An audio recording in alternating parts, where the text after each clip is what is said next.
Ya tenemos a nuestro primer invitado de la mañana aquí en la televisión pública, es Juan Pablo Decia, defensa de un gran número de damnificados del caso de Conexión Ganadera, que sigue sumando capítulos judiciales y sociales. Esta semana, la jueza del crimen organizado, Diovanet Olivera, amplió la imputación a Ana Yovlikov, socia fundadora de esta empresa, por el delito de lavado de activos en modalidad de conversión y transferencia.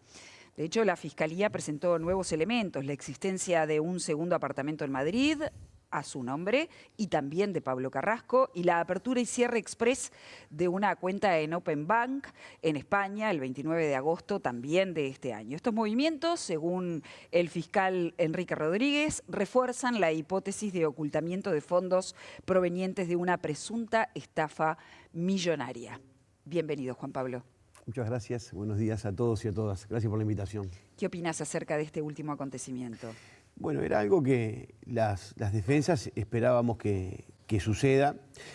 Personalmente yo esperaba que la imputación por lavado de activos a la señora Yovlikov se diera en julio, en la audiencia de formalización del 17, donde resultó imputado Pablo Carrasco por reiterados delitos de estafas y también por un delito continuado de lavado de activos. Personalmente estaba convencido en ese momento y continúo estándolo de que existían las evidencias para imputar delito de lavado tanto a Daniela Cabral como a Ana Yovlikov. En ese momento no sucedió. El fiscal fue reuniendo otras evidencias y en base a evidencia nueva que pudo recabar, sumada a la que ya estaba, en el día del miércoles se dio esta ampliación de la formalización, que fue acompañada por una medida cautelar de prisión efectiva, que era una cuestión que no estaba muy clara que se pudiera dar. ¿Por qué digo esto? Porque la imputación por estafa en el caso de Yovlikov fue acompañada de una medida cautelar de arresto domiciliario, bajo el argumento de que podía, estando en libertad ambulatoria, la señora Yovlikov frustrar o entorpecer la investigación por el riesgo de fuga y de entorpecimiento, como decía. Entonces era una tarea bastante difícil para la Fiscalía, si bien cuando se imputa un delito de lavado es preceptivo para que el fiscal pida la prisión preventiva, porque por ley está obligado a hacerlo, no es preceptivo para el juez concederla. ¿Por qué? Porque si bien pesa una presunción relativa sobre el imputado de un delito de lavado de que va a entorpecer o frustrar la investigación por ese riesgo de fuga y de entorpecimiento, el juez tiene toda la potestad de valorar esa situación. Entonces la pregunta que nos hacíamos mucho los abogados es decir, bueno, ¿cómo Fiscalía va a probar que el arresto domiciliario que sirvió de fundamento para el 17 de julio imputarle el delito de estafa con la medida cautelar de arresto domiciliario, cómo va a probar que ahora el arresto domiciliario no es eficaz para cautelar esos riesgos procesales que se pretenden neutralizar con la medida cautelar? Lo que pudo probar el fiscal, es esto que tú bien decías, Gabriel, al inicio, es el hecho de haber abrió una cuenta en el exterior en agosto, que estuvo abierta por 24 horas. También apareció la compra de un apartamento que se le añade al apartamento que ya existía en Madrid, un apartamento en el entorno de 1.300.000 euros. Y esas circunstancias, estando en arresto domiciliario, dan la pauta de que hay un riesgo para la investigación de entorpecimiento y en función de eso el fiscal escaló un nivel más y salió del arresto domiciliario y pidió la prisión efectiva, cosa que la jueza otorgó. Juan Pablo... que es hasta el 10 de febrero, ¿no? Hasta el 10 de febrero. No, es sobre estos dos ítems en particular, la cuenta y el apartamento en España. ¿La cuenta tuvo algún tipo de flujo de dinero? ¿Se pudo llegar a ese punto? ¿Se sabe por qué la abrió y por qué la cerró? Bueno, eso justamente es lo que está siendo investigado. La Fiscalía, en el marco de la cooperación internacional que existe entre diferentes fiscalías del mundo, particularmente con España, pudo obtener informalmente la información de la compra de este otro apartamento que no estaba bajo el radar. ¿Este apartamento se compró post, digamos, inicio no está claro eso. ¿Del procesamiento? No está claro eso. El fiscal no lo pudo precisar en la audiencia. Como tampoco está claro, esto lo que tú preguntabas, Diego, es si hubo movimiento financiero en esa cuenta. Lo que sí está claro, al menos el fiscal lo tiene claro, es que la cuenta se abrió y a las 24 horas se cerró.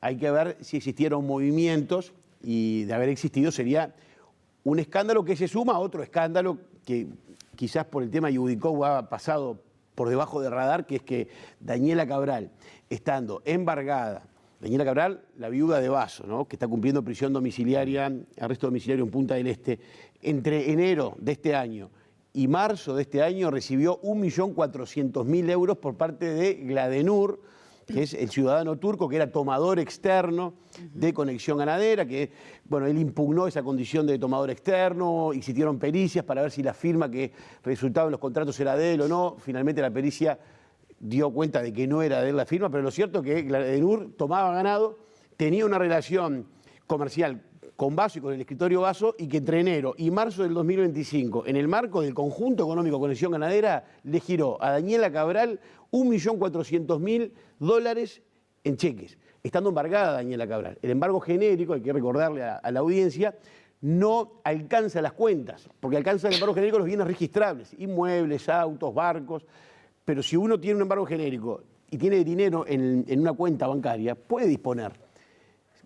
Es realmente curioso que los bancos, con la publicidad que tuvo este tema, hayan permitido que se acrediten los cheques en la cuenta de Cabral y que Cabral los pueda sacar. ¿Pero eso se está investigando de alguna manera? ¿Tiene algún tipo de repercusión o correlato a nivel judicial o no necesariamente? Bueno, yo espero que sí. Yo espero que sí. Para mí no hay ninguna diferencia entre esto que se le imputó a Yudico, del movimiento de estos dineros de la cuenta de Pablo Carrasco con dinero de Conexión Ganadera, una cuenta en el Itaú, a la cuenta de ella en España, en el BBVA.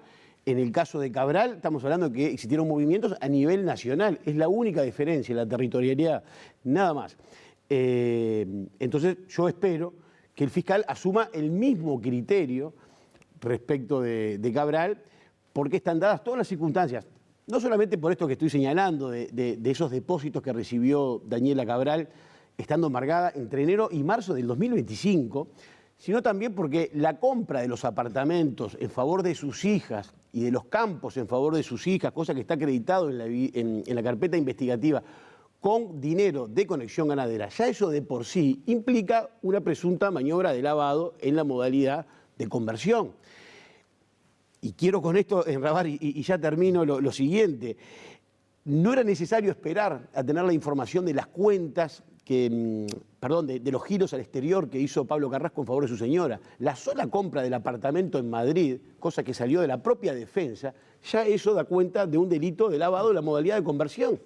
No era necesario esperar ahora a tener, porque el ocultamiento del dinero proveniente del lavado en un bien es una de las modalidades que castiga la ley de lavado, pero la sola conversión del producto de una actividad ilícita, en este caso la estafa y la apropiación indebida como delitos precedentes del lavado, la sola conversión ya implica una presunta maniobra de lavado y obliga al fiscal a formalizar, cosa que debió haber hecho en julio. Me quedé pensando en esto de las transferencias, ¿no? Una de las líneas de la defensa de esta mujer es que esos depósitos bancarios se hicieron a través de vías legales, lícitas.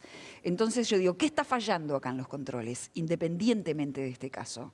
Y bueno, llegamos al punto que llegamos por fallas sistémicas. ¿Cuáles son esas fallas? ¿Cómo y hay fallas sistémicas. La primera falla está dada en el Ministerio de Ganadería, Agricultura y Pesca, con el control de trazabilidad, con el manejo de caravanas, que permitió que esta empresa tomara inversiones en el entorno, en el equivalente de 800.000 animales y tuviera 70. O sea, eso me parece que evidencia una primera fase. Ellos tenían contratos de capitalización de ganado por 800.000 animales y no tenían más de 70. Entonces, ahí hay una falla en los controles, en los allanamientos que se hicieron tarde. A los 4 meses de haber hecho, 5 meses de haber hecho la denuncia, se constataron casi 7.000 caravanas en una caja en el escritorio, caravanas que pertenecían a dicoses de inversores. Entonces, ahí hubo una primera falla. El Banco Central también, yo creo que falló, porque si bien a priori la actividad de capitalización ganadera no es una actividad financiera que esté bajo de la superintendencia del banco, el banco no se puede quedar con lo que el privado de alguna manera publicita. Y tiene que hurgar un poquito más y ver si atrás de una oferta pública de ahorro en donde se ofrece invertir en ganado, no hay un negocio financiero como existía acá. Claramente el negocio de Conexión Ganadera, de República, de Portfolio, de Larrarte y de otros fondos, es financiero, no es un negocio ganadero. Entonces el banco no puede excusarse si no, el negocio, la oferta pública era comprar ganado y eso está fuera del radar del Banco Central. Lo que decía la defensa era que justamente al hacerlo Sí. por la vía, digamos, por derecha, estas transferencias, estos movimientos, habla de que no hay un lavado, que no había una intencionalidad de hacer lavado. El fiscal Rodríguez controvertía esto diciendo que hace ya mucho tiempo que muchos de los casos de lavado en realidad se hacen, digamos, por digamos, la vía formal. Exacto, está bancarizado el lavado. El lavado hoy está bancarizado, el fiscal Rodríguez ejemplificaba con la valija negra, o sea, nadie ya de lentes negros, traje negro y una valija con la plata para lavar, no, ya está todo bancarizado y hay trazabilidad del dinero mal habido también. Y no es algo que desde el punto de vista técnico-jurídico sea relevante si la maniobra de lavado se consuma a través del sistema financiero o a través de acciones que impliquen mover el dinero en efectivo, el dinero vivo.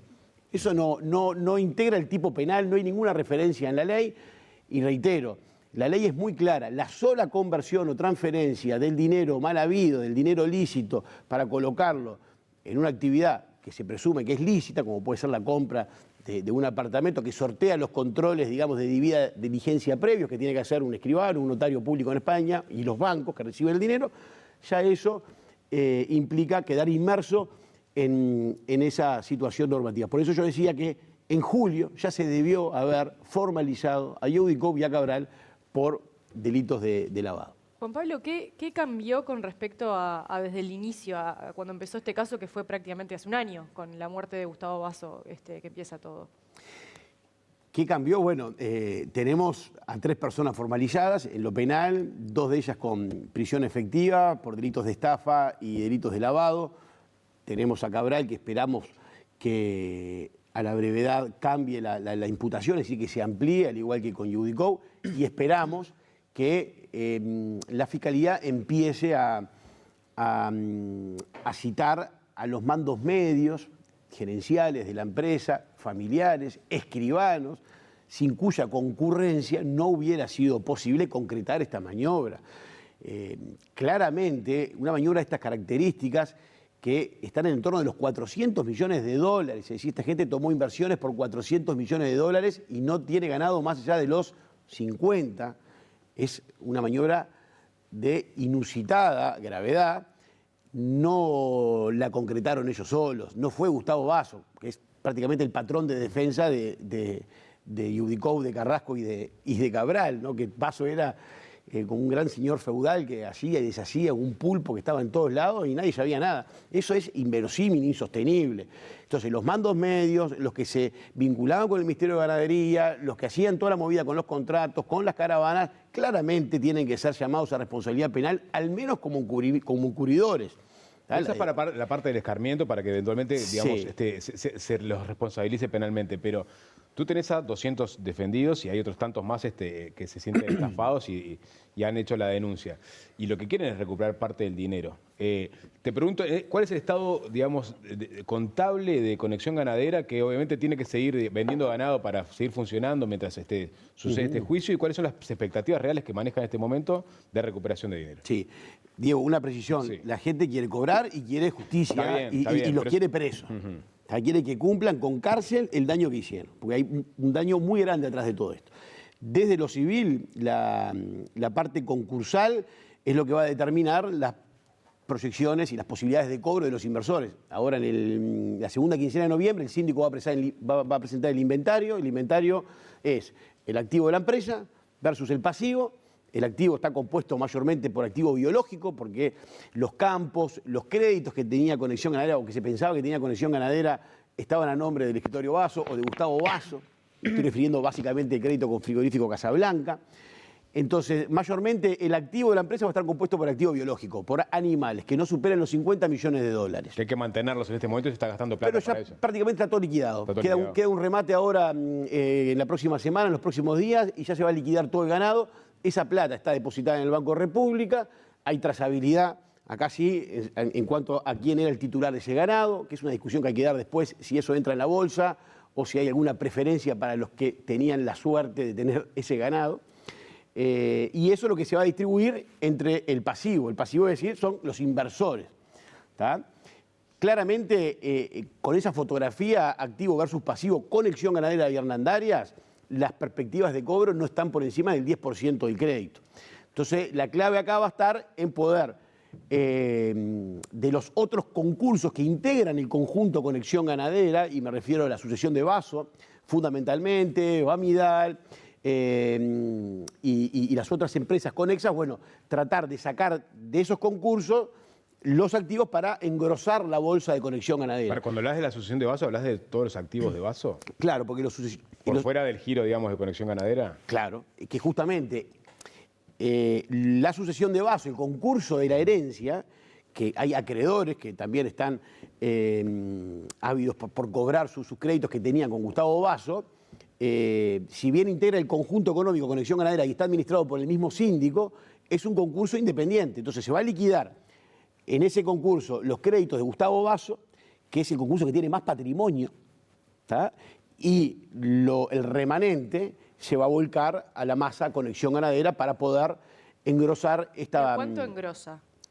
¿A cuánto engrosa? Y bueno, y eso hay que verlo, pero estamos hablando de millones de dólares, estamos hablando de 20 millones de dólares, 25 millones de dólares, es una plata interesante. Juan Pablo, y ahora la Fiscalía amplió el exhorto a España para que dé datos acerca de propiedades, cuentas, en fin. ¿Cómo son los tiempos procesales en la cooperación internacional jurídica? ¿Cómo se hace? Es una muy buena pregunta. La cooperación internacional vía exhorto es un instrumento muy cuestionado por los tiempos, ¿no? Y los tiempos a veces no van de la mano con las necesidades, con las urgencias y con las expectativas de la gente, los tiempos judiciales. Por eso, entre otras cosas, la Fiscalía está implementando o ejecutando en estas investigaciones este instrumento que no tenía precedentes en el Uruguay, que es el de la alerta plateada, que es a través de Interpol, que consiste en un mecanismo de cooperación internacional más dinámico, que no requiere autorización judicial, que sea a nivel administrativo entre las diferentes fiscalías, y que implica que la Fiscalía puede hacerse respecto de los países que están adheridos a ese convenio, que son casi 60, de la información que se podría hacer por la vía del exhorto en tiempos que pueden estar en el entorno de un año, en cuestión de semanas.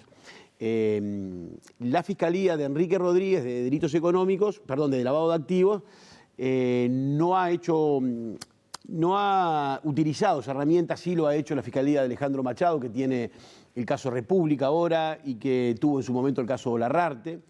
Desconozco las razones por qué la Fiscalía de Lavado no ha utilizado esa herramienta, pero los exhortos depende de muchas variables que son exógenas, ¿no? Del país receptor, de la autoridad central, en fin, pero estamos hablando de meses. ¿Y ustedes cuánto estiman, qué capital estiman que hay en el exterior?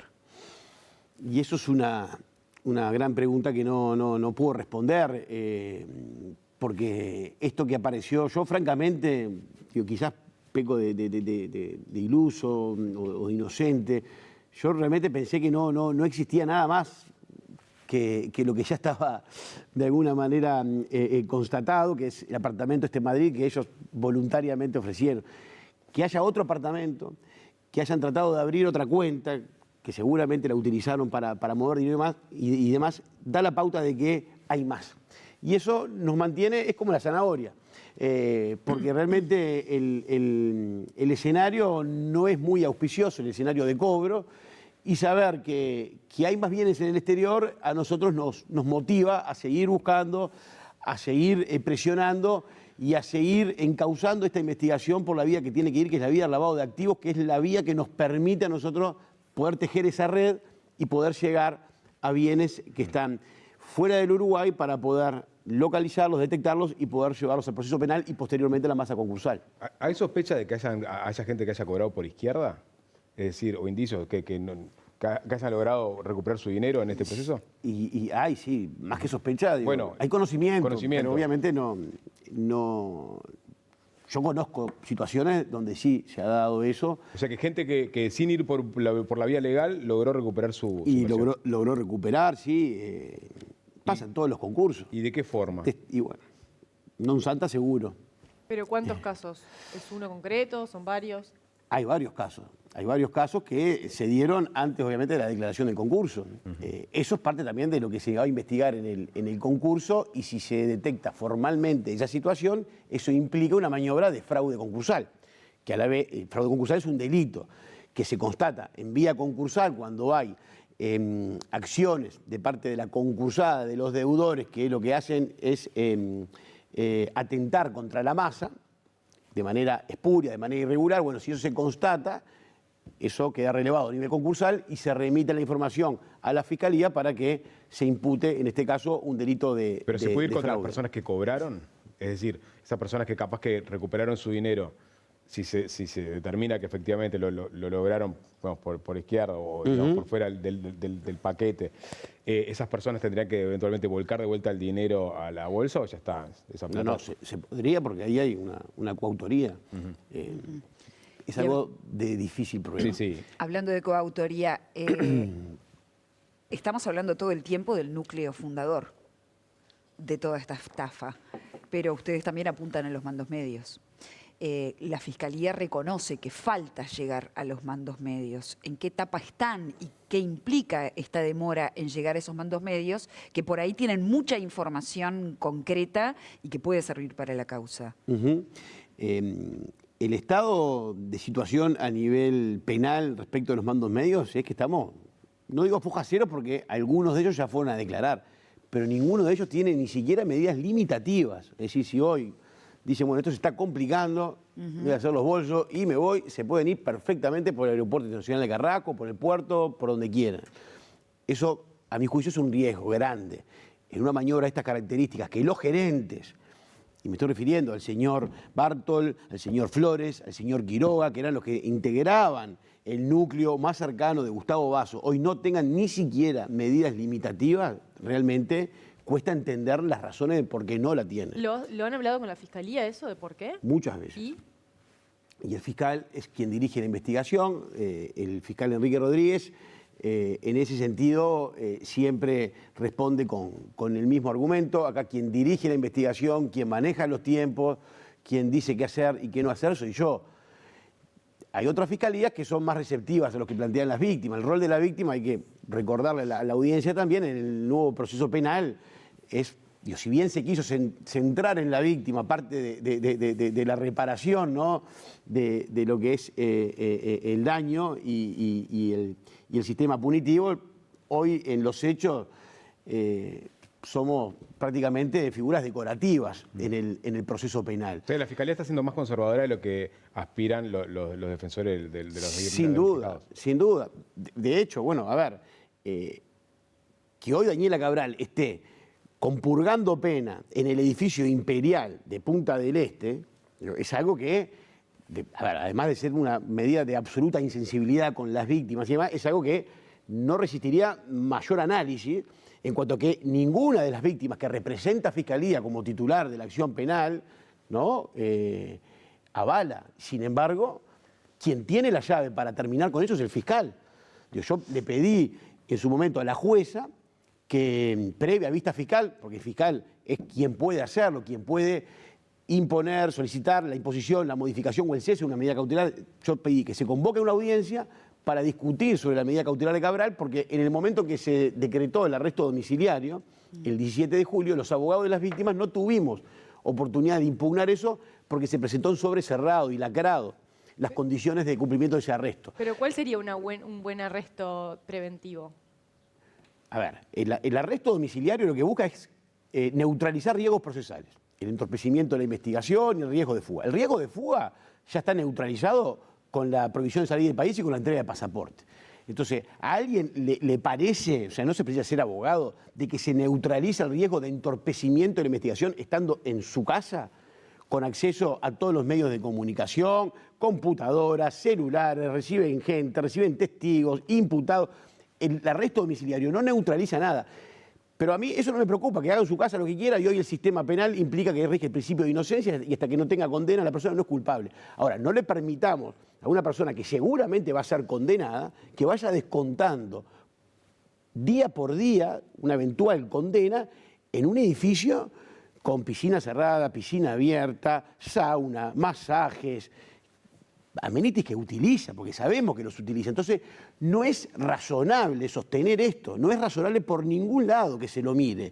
Y el fiscal, que es quien debería escucharnos a nosotros y decirle no a la jueza, yo voy a pedir el cese del arresto domiciliario en estas condiciones, porque los riesgos procesales los tengo cautelados por el cierre de frontera y porque no quiero que compurgue pena, y la dejo con libertad ambulatoria. Digo, ¿qué cambia? No cambia nada. ¿Considerás que tendría que ir a una cárcel común o considerás que debería estar en un apartamento o en una casa con peores condiciones? Yo lo que considero es que si existen riesgos procesales que cautelar, que neutralizar, tiene que ir en prisión efectiva. Yo creo que existen esos riesgos. De hecho, el caso Yudico mostró que esos riesgos están.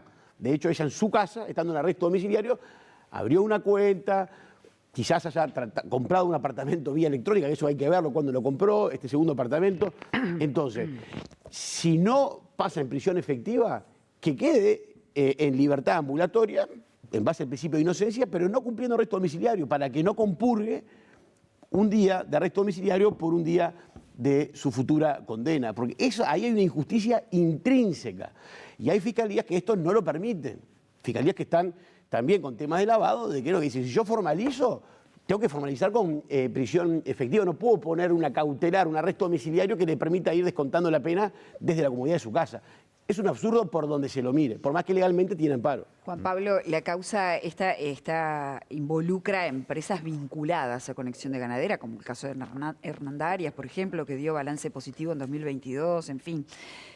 ¿Qué responsabilidad jurídica encuentran ustedes, por lo menos desde la defensa de los damnificados, en estas empresas satélite que fueron también de alguna manera responsables en la captación de fondos públicos? Sí. Conexión Ganadera a nivel concursal está siendo tratada como un gran conjunto económico, con varias sociedades satélites, entre ellas el escritorio Vaso. Para poner un ejemplo, el ganado de Conexión Ganadera se faenaba en el frigorífico Casablanca, pero los créditos que generaba Conexión Ganadera por esas faenas, que no se cobraban, se contabilizaban a nombre del escritorio Vaso. Y hoy ese escritorio está dentro, digamos, del acervo, dentro de la sucesión de Gustavo Vaso, en la sociedad de hecho Gustavo Vaso Cabral. Entonces, hay un nexo muy fuerte, hay una unidad de dirección, ¿sí?, de Gustavo Vaso, sobre todas las empresas satélites. En el caso de Hernandarias, la sociedad la integraba Pablo Carrasco y Ana Yudico. Conexión Ganadera estaba integrada por 4 socios, que eran Pablo Carrasco, Ana Yudico y Gustavo Vaso y Daniela Cabral.